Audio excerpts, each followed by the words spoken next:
Logan, this show was incredible, at least from what I've seen of it so far. It's amazing, amazing. Thank you. Talk to me about how Jonah gets involved with Meyer.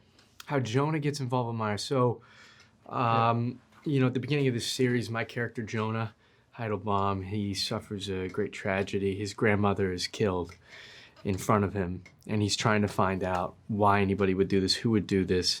The authorities aren't really following any leads, not doing anything, so he takes it upon himself to investigate. Right. And he discovers that she's a part of this group of people that were working to identify and locate Nazis that are living in the U.S. in 1977. And the head of that organization is a man named Meyer Offerman, played by Al Pacino. And yeah, he kind of just comes into his life and he takes over. He becomes a part, Jonah becomes a part of this group and kind of fulfills, or, you know, yeah, I guess the position that his grandmother had.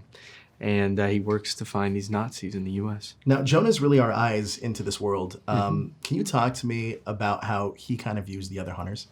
Yeah, how he views the other hunters. Yeah, yeah.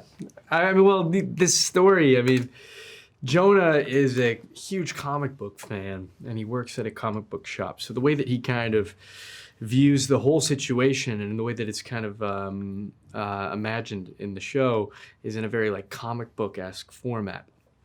So he's kind of terrified of these people, and he puts them in these like these caricature versions of themselves in his fantasies throughout the show. Now, there's a lot of diversity in front of the camera and also behind it. Can you talk to me about how that helps propel everything forward in the world of hunters? How that helps propel the diversity of the cast and right.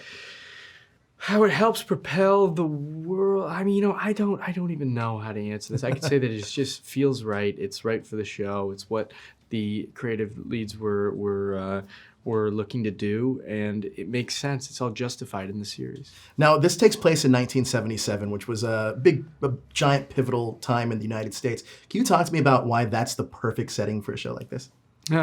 Well, I mean, it's the perfect setting for a show like this, selfishly, because I love 1977, and it's cool to see how we being the department heads and for every medium involved in this, in making a TV series, recreated the time period. But it's really, takes place, I mean, the show takes place in 1977 because timing-wise, they kind of had to. Right. After World, because it takes place. So the show is about a group of people in 1977 that are going to identify and locate Nazis that are living in the U.S. So if it was any later, they'd be a little too old to fight back or anything. Yeah. Right? So yeah, I mean, it's like 30 years after the war, roughly.